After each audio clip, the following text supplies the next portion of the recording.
Hi, this is John Ainsworth, and you're listening to the Sirens of Audio.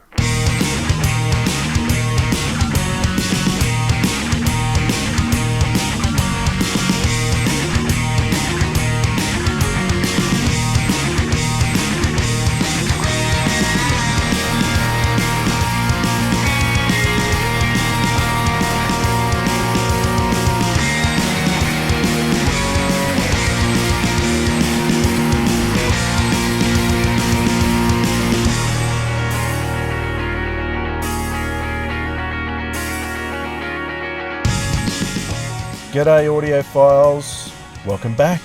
It's the Sirens of Audio. For our next instalment, we're going to be talking about some of the Tom Baker episodes, and to help me do that, I'm going to be talking with my co-host Philip. G'day. Hey there, Dwayne. How you going?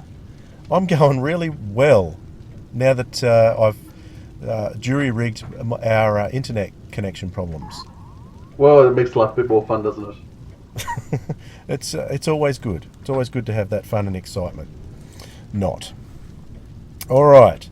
So we're going to have a look at the Fourth Doctor adventure with Louise Jameson called The Abandoned. And, well, why don't we start by listening to a trailer? Doctor Who, The Abandoned.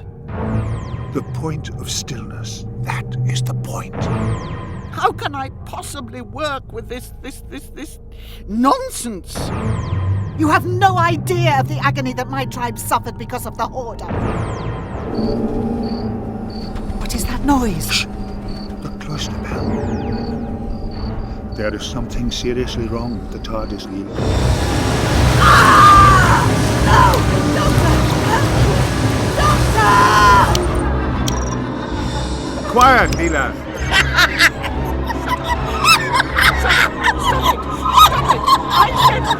Stop it! You must do your penance, leader. No! How did you get into my TARDIS?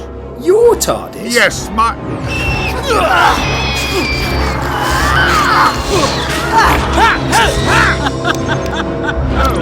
No! Life, the universe, everything we have ever known will be destroyed, ruined. Eternity, threatened, existence, question. We can't... Big Finish. We love stories. Okay, so The Abandoned was released in July 2014. Was written by Nigel and Louise Jameson, directed by Ken Bentley. Now, is this Louise Jameson's first script for Big Finish? It is. It's actually her first piece of professional writing at all. So Is that right? It is indeed. So, a bit of background. So, actually, Louise had been starting to do some children's writing. So she'd been writing some children's stories, which I'd actually had the privilege of reading. I met Louise a few years back, and we were discussing her stories and her ideas. So she actually sent them all to me to do a bit of editing and having a look at, because I've got a teaching background. And so yeah, that was her first work that she was writing on. And based on some of the stuff that she's been writing there, she went to Big Finish, and they actually said to her, "We'd like you to try writing something." And so they asked her to do this story in this block. She, though, was actually a bit too nervous to do it at the time by herself, and so Nigel, who's one of her best friends, she said, "Can I write with him as well?" So she brought Nigel on, and so together they did this as her first script. Nigel's done a lot of writing for Big Finish before now, and actually writing for Louise, because he likes her voice and she likes how he writes for her voice. And so this was the first thing they did together. So how did Nigel and Louise meet? I think they originally met because Nigel was a fan of Louise's, but he's a playwright, and he actually wrote a play for her, and for him as well. He's also an actor, called My Stepmother is an Alien, which you can actually get off the Big Finish site as well. They turned it into an audio as well, but originally that was a production that the two of them starred in, and they travelled around and for about 6-9 months together, putting that on and playing those roles. So that's how they first met and became such good friends. Okay, cool. And he also does the sound design and the music for this episode, The Abandoned, as well? He does, because it's interesting, because I can't think of anything else he does for either sound design or music for Big Finish. Maybe he has done. I'm pretty sure he was heavily involved with the Tomorrow People and a bit of Sapphire and Steel as well. Right. Okay. Those are two series I actually haven't listened to at all. So you could be right that I haven't listened to them. I know some Nigel Fairs has done some great Companions Chronicles. So they're the ones, and for Leela, and he really writes well for her voice. So they're the things I know that he's done before. So The Abandoned was an idea that Louise had about 12 months before she wrote it, according to the extras. And it's a really interesting... okay, let's put this in now. We're going to spoil this, okay? Let's just go for a break. We'll spoil it. And her idea was that she was going to explore potentially who owned the TARDIS before the Doctor stole it, which I think is a really interesting concept. But they've done this story in quite a different way. It's not your run-of-the-mill story. So I'm not sure what Louise's other work is like, but if it's anything like this, it's pretty out there. Yeah, I think Louise is really, certainly her kids' stories are very out there. Louise likes to think about the world very deeply, and she's one of the most thought out people I've actually met and talked to in terms of how things come together and visioning the big picture. And this idea actually came to her because very, very rarely does the TARDIS get explored. And I dare to say, usually when they explore the TARDIS, I actually don't think the stories work that well. But certainly with Louise doing a lot of fan work and signings, Invasion of Time comes up a lot. And in Invasion of Time, there's a lot of time spent exploring the corridors and the places of the TARDIS. And so a number of fans have talked to her about the TARDIS. And that is what got her thinking in terms of, well, wouldn't it be great to have a whole story set inside the TARDIS, exploring what's going on, going back to the origins. So that's where the genesis of the whole idea came from. And then because she's not a huge fan of the show, but Nigel Fairs is, that's why she sort of talked to him about different things. And so a lot of the really fanny Gallifrey sort of stuff is from Nigel, but then the concepts in terms of people, character, the slightly out there ideas, they're from Louise. Yeah, you've picked up on a couple of things I've written in my notes. Believe it or not, folks, I've written notes. I'm not a note taker, but I have for this one.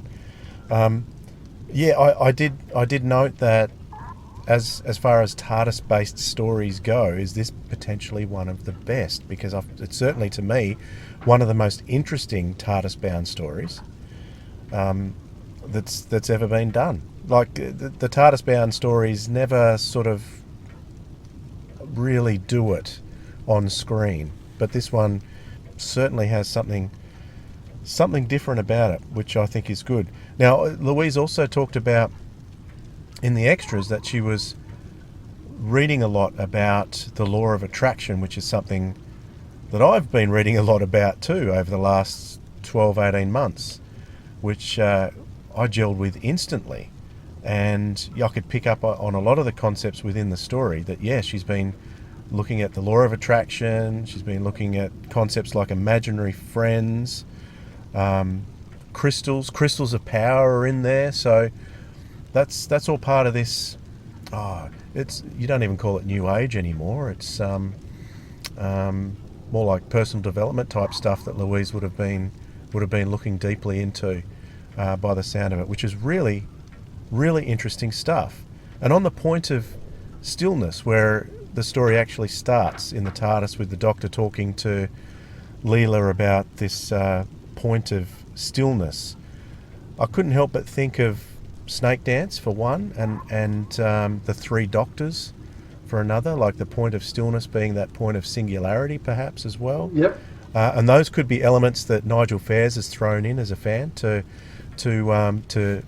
sort of gel that together. So I found that Leela was extremely keen to learn some pretty technical stuff from the outset there. So I think Louise was trying to really impress on the listener that she believed Leela as a character should be on this journey of learning. throughout her travels with the Doctor. Louise always believed that Leela's purpose was to be growing and learning, and in fact, when the character was first designed, she was supposed to be the Eliza Doolittle to the Doctor's Henry Higgins, who would be training her, teaching her. So that was how Louise came on board. It was sold to her, the character like that, and then I think in the end, the second season she's in, she was disappointed because that direction stopped. But in Louise's mind, that's where Leela always should have been heading, and certainly Big Finish has done that an awful lot in terms of growing the character. But Louise here wanted Leela to be a growing character, learning.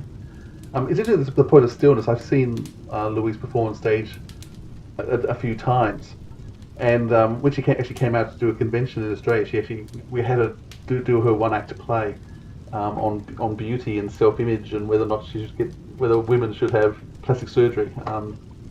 Is that Pulling Faces? It is called Pulling Faces. It's a very funny work, but very poignant as well. And so once again, I think Big Finish have also done that. You can actually hear it as a play. But she actually came and performed it in Sydney for the Doctor Who fan club. And one of the conditions for her coming and performing for us was she needed half an hour in a space by herself to find that point of stillness. Because as an actress, she believes in words. Words are powerful, which is what this story does a lot of in terms of words being powerful. But the other thing, as I said, she always had to find her point of stillness before she went on stage. And so a condition of her actually coming and performing and coming out was actually that we needed to provide a space for her to have at least half an hour by herself to find that point of stillness. And I think a lot of them... Right, that's fascinating. I wasn't around when she was there at that convention, so that's fascinating. I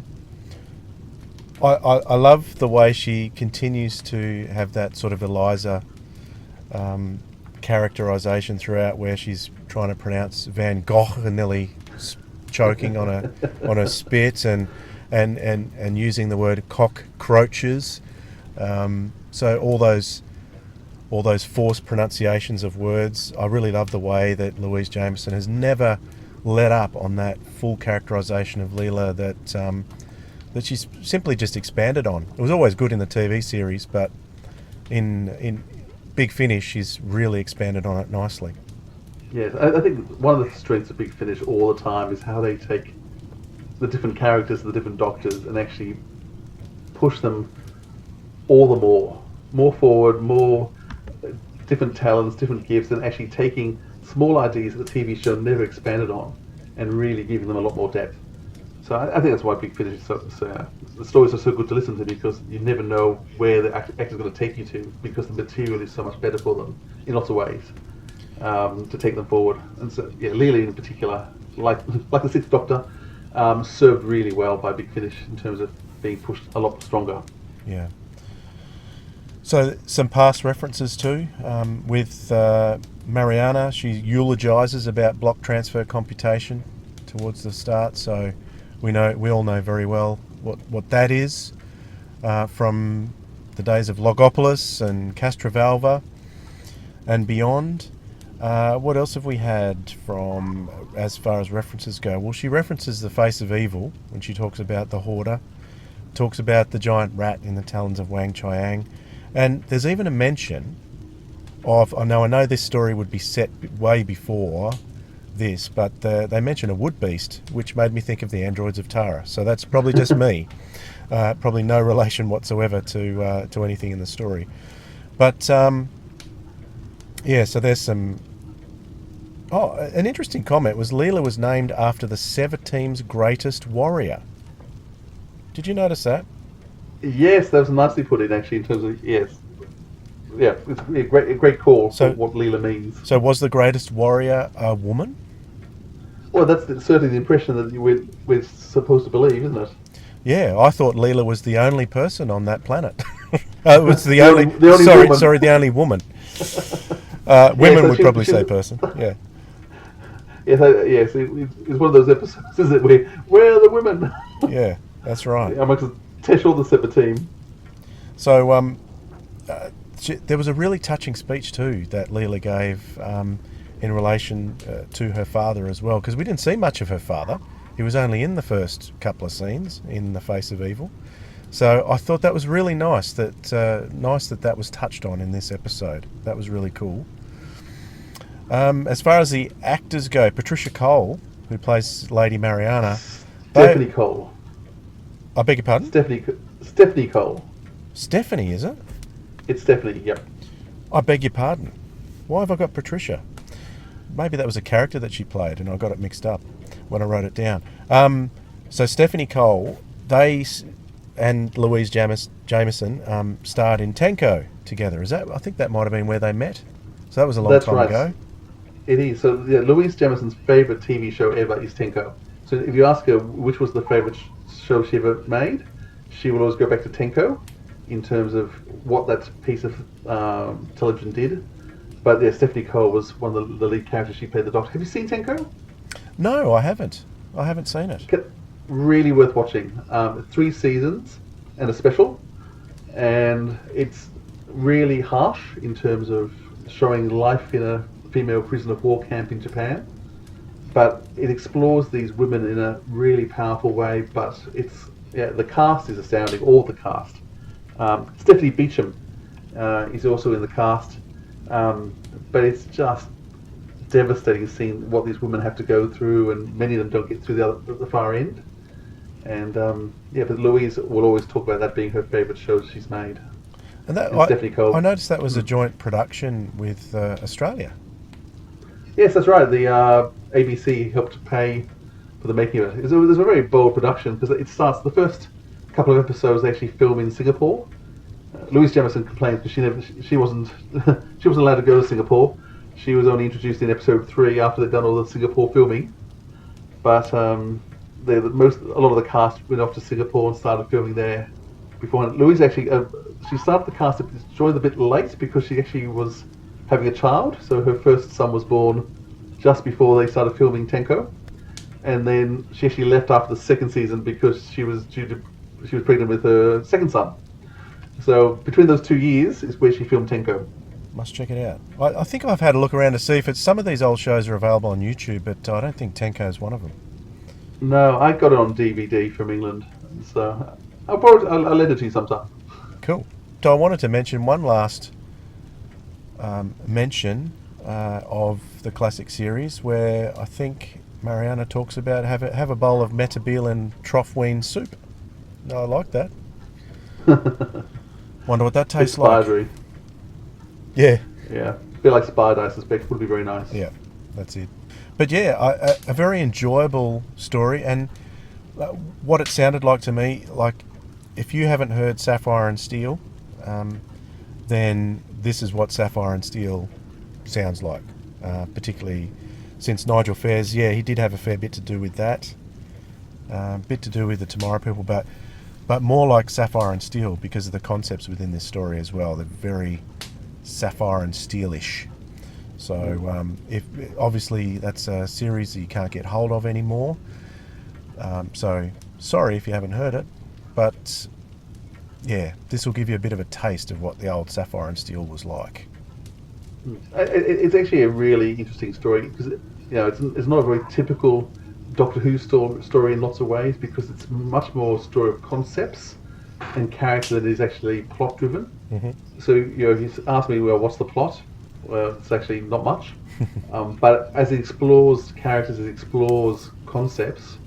It falls well, because I think it's a season of 7 stories. I think this was the second last one, I think.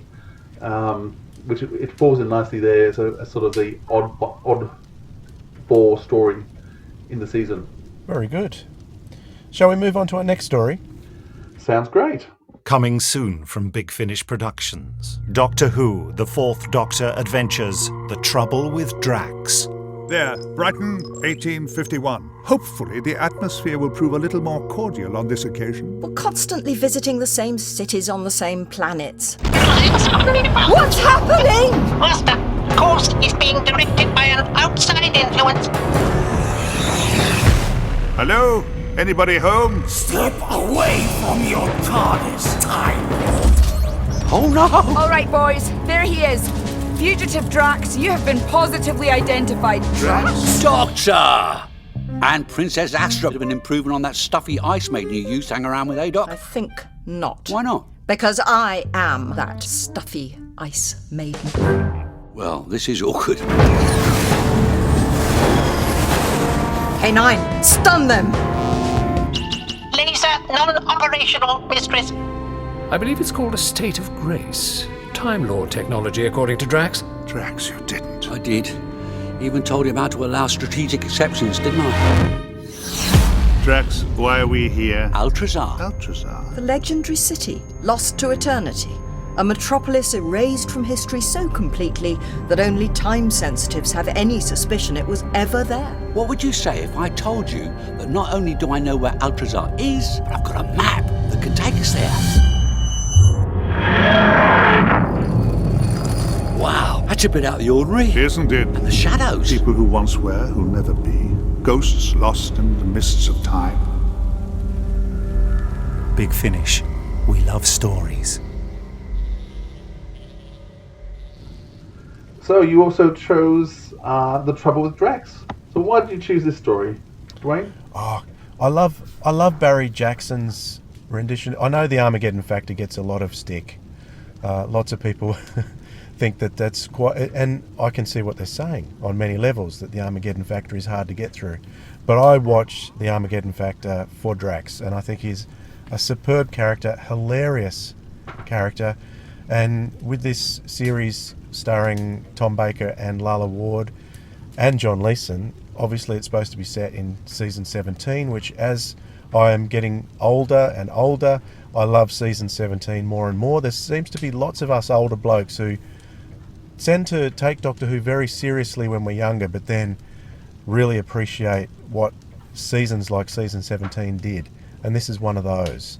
So, I mean, fan wisdom was that season 17 was cheap and it was silly. But I think you're right. As people now come back to it and look at it more, they actually see the concepts in season 17 were very clever. The humour was actually, it wasn't out of control humour at all. It was actually quite controlled. Yep, it was. It's a wonderful, wonderful season. Yeah. So, yeah, I thought, I couldn't remember the detail of the story. It must have been one I'd listened to once quickly, perhaps while I was doing something else, so I couldn't remember the detail of it. So I thought, well, good opportunity to go back and have a listen. Unfortunately, Barry Jackson was supposed to play Drax, but about a month before it went into the recording studio, he passed away. So they decided to recast it and do it as like a kind of a tribute to Barry Jackson and his portrayal of Drax, which is not the first time Big Finish have done that, or it could have been the first time, because they actually had to recast after Kate O'Mara passed away as well, didn't they? The Rani. That's right. They did all those scripts too. So, I must admit, when you suggested this, I couldn't remember it particularly. Once again, I know I would have listened to it, and then as I was listening to it, I was so thankful that you'd suggested this, because it was so good. I had not remembered this being as good as it was. It's so funny, it's clever, and I just sat there thinking, boy, I'm glad I'm listening to this, and it made me think I need to go back and actually re-listen to this whole season of Tom Baker, because obviously there's gems in there that I've forgotten about. Yeah, so the basic story is that Drax wants to get the Doctor to go and find this sort of Atlantis-like place that's sort of quantum locked somewhere, and it opens in like a Star Wars type scenario in a space cantina, and I love that.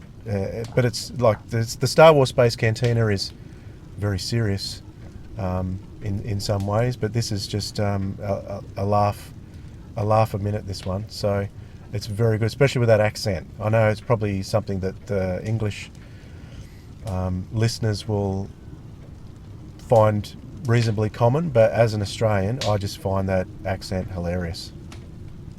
Yes, it was great. So it's Ray Brooks who plays Drax, isn't it? So he played David Campbell in the Dalek Invasion Earth 2150 film. Yeah, so that was on TV only 2 weeks ago. I Was just it watched really? it. It was. So I mean, I've got the DVD, but it was on TV, so I had to tape it and watch it again off the TV. So yeah, just finished watching that only 2 weeks ago. Hang on, can you explain that to me? Why would you, if you have it on DVD, tape it off the TV and watch it again off the TV? because there's something about watching Doctor Who off the TV that's just a bit more real. I don't know what it is, but I mean, I just fast forwarded to the ads, but just the fact the ads were there just makes it feel like, I don't know. When I first watched Dalek Invasion Earth, it had the ads. I saw it on TV. It just feels more real than putting a DVD in. Is that just me? Am I weird? Probably I'm weird. Okay, so the trouble with Drax, I'm just looking at my notes, and I'm still writing notes. Can you believe it? I'm so impressed with myself. I'm impressed too. Well done. I wrote, it was my last note, I wrote, how do we talk about this without spoiling it? Yes, I was wondering whether we're going to spoil it or not. I couldn't decide. Because I think we probably could, but we'll probably finish talking about it in 5 minutes. Yeah, listen. Why don't we not spoil it? Because I want you to go and listen. If you're listening to this, guys, go and listen to this story. Get this. It's worth it, and we'll do you the favor. We'll do you the favor not spoiling it, because if we spoil it, you miss all the great twists and humour. Oh, all the twists in there. You've got to listen to it for that, and they just never stop. Yeah, it's very timey-wimey. This is probably the most timey-wimey of any Tom Baker story there is. But the timey-wimey stuff is so amusing, and it makes fun of the whole concept.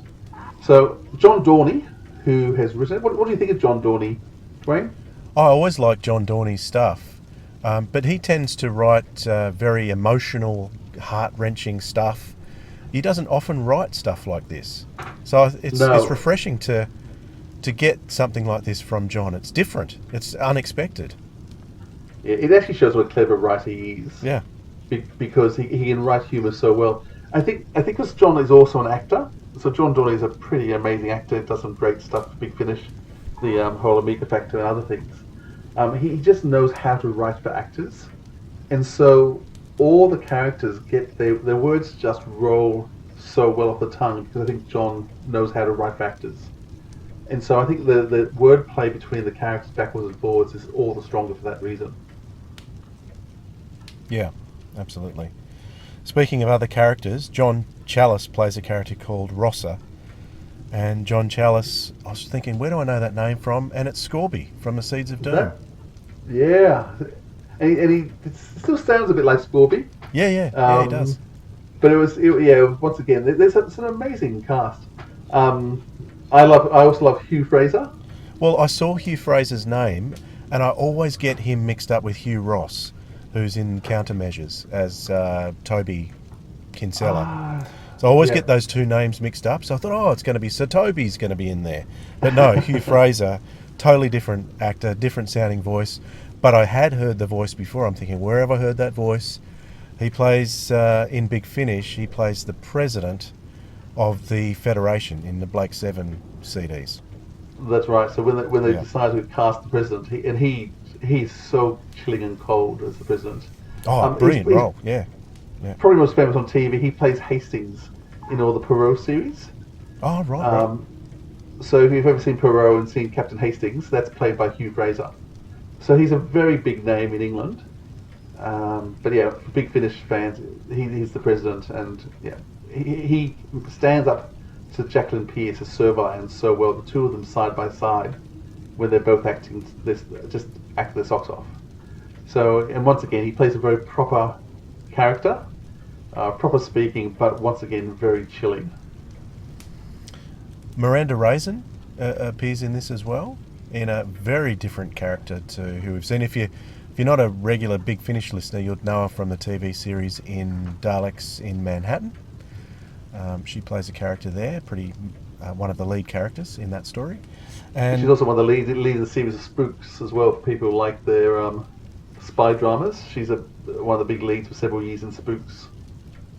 Okay, alongside Nicola Walker. That's right. That's how they actually met together. Boy, it's a small. But now, what does she do now on Big Finish?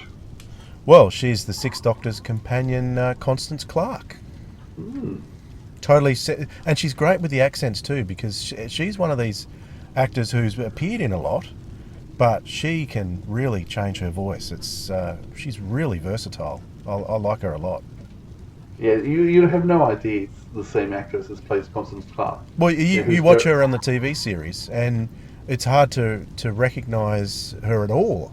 You try and equate the character. Is it Lula? Is the name of the character in Daleks in Manhattan? Compare her with Constance Clark, and you think they're two different people. Yeah.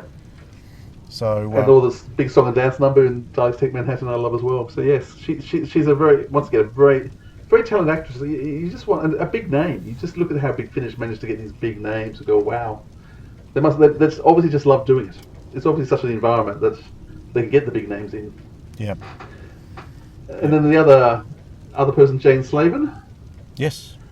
She actually comes back as the Fourth Doctor companion for a whole series as well, which is well worth listening to. Companion with a twist. I like that. Companion. Yes. Because I think she's the first companion that they actually Big Finish wrote for the Fourth Doctor.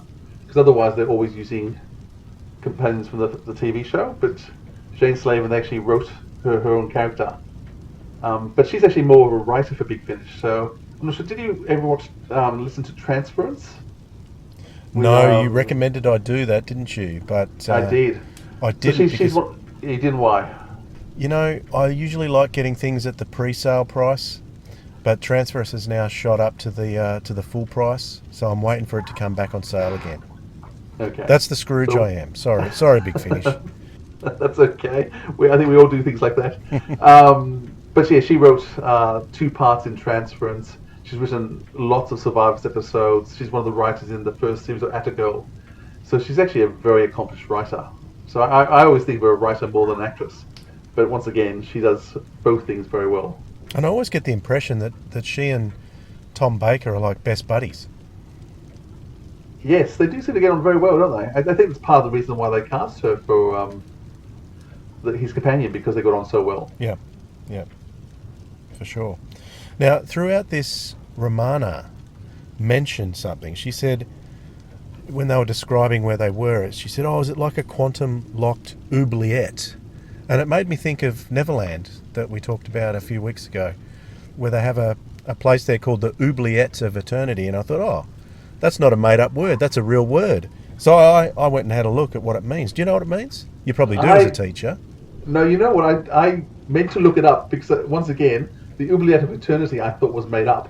And then you're right, she talks about Oubliette. I thought, I must look that word up. So what does it mean, Dwayne? It means a secret dungeon with access only through a trapdoor in the ceiling. Oh. That's what an oubliette is. Well, there you go. So in the context of the use in Neverland and in this story, I can see why they'd call it an oubliette. But when Lala Ward says it, it's just like, that's what Lala Ward says. It's one of her favourite words. Seems like it to me. You could be right. So that's just a bit of trivia for you anyway. But apart from those interesting facts about the actors in it, what else can we say about the story? Nothing. Because if we say one more thing, it's going to be spoiled. So all I can say is... I think we can say it's a heist story. I think that's not spoiling it.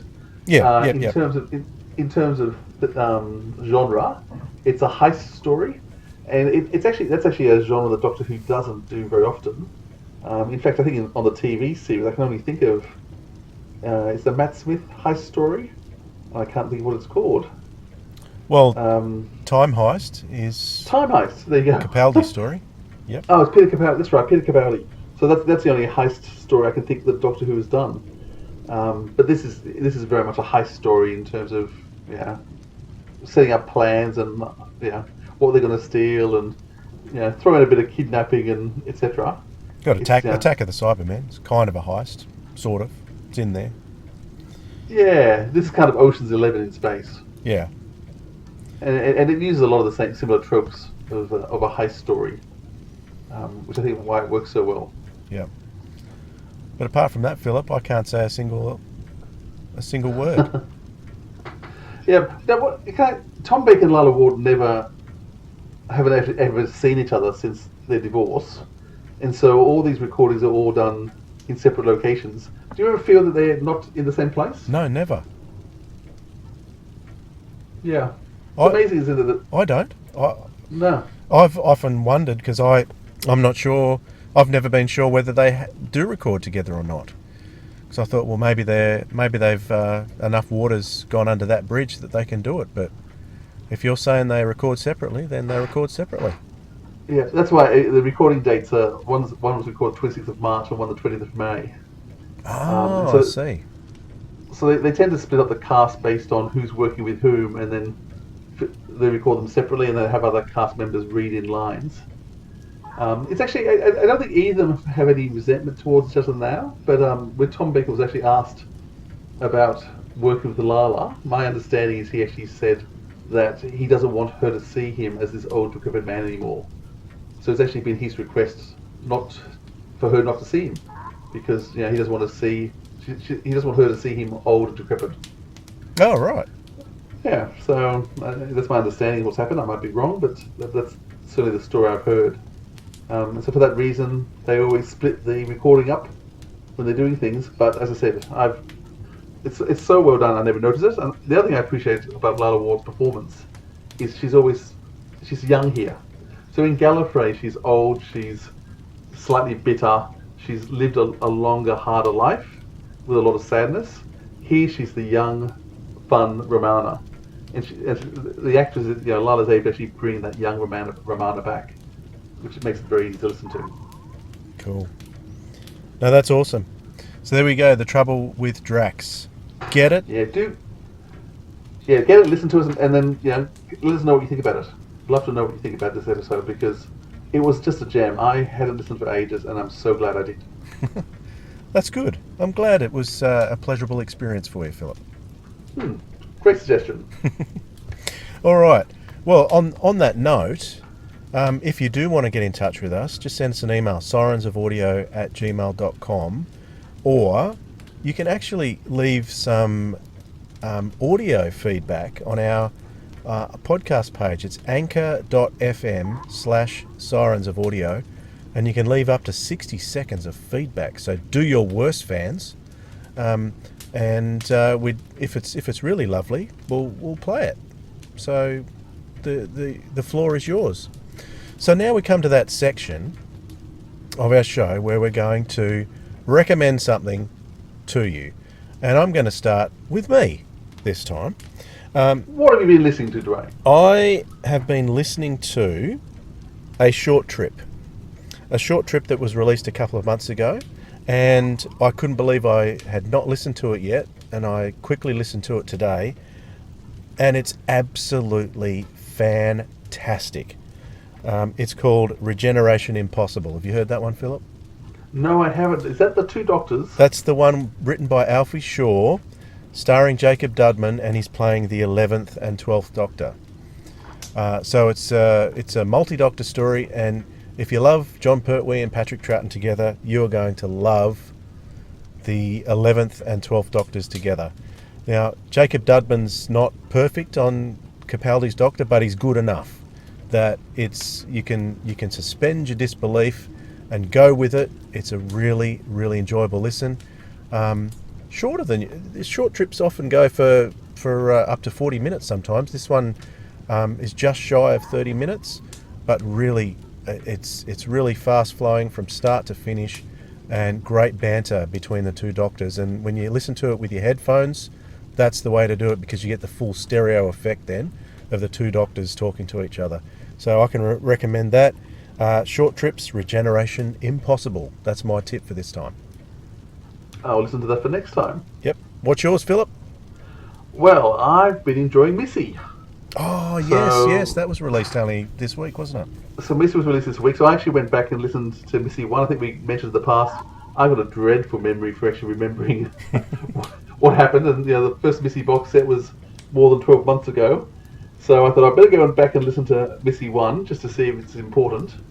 And went back and listened to Missy 1, and it was even better than I remembered it. So that was the first nice surprise. And I had actually totally forgotten that there is actually a thread through Missy 1 with her...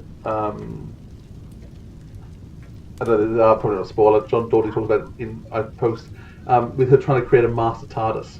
And so each story is about her trying to get a different element to her freedom and creating a TARDIS. So I thought that might be important. It's totally irrelevant for the second series. You don't need to know it. but I've been listening to her second series, and Michelle Gomez is just hilarious. I can't work out whether to like Missy or not, because there's moments in which she's just so charming and funny, and then she does the most awful, insane things that she always leaves you feeling uncomfortable. But highly recommend the first box set of Missy, but this new box set. Big Finish have really put out all the stops in very clever stories, very inventive. Have a listen to it. I wish they hadn't killed her off, because I would love to have seen Missy with the 13th Doctor, just to see that chemistry, see where that went. See her with some other doctors besides Capaldi, you know. So, who knows? Maybe she didn't die.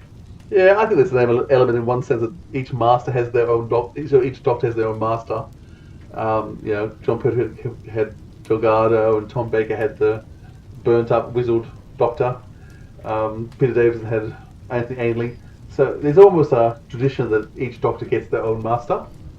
So I do think Missy and Capaldi worked really well together. Yeah, they did. But I thought Riversong and the 12th Doctor worked well together too. So you're right. She crossed over between three doctors. So there's no reason why the Doctor can't meet Missy before she died. True, absolutely true. Riversong has shown us that there's no necessary order that you have to meet the Doctor in. Make it happen, BBC. As soon as we get out of this pandemic and we can start filming again, make it happen. All right. Was there anything else you wanted to mention for this instalment, Philip? No, it's some great stuff to listen to, guys, and keep listening. All right. So make sure you do listen to audio drama, because you know what? Audio drama, it rocks!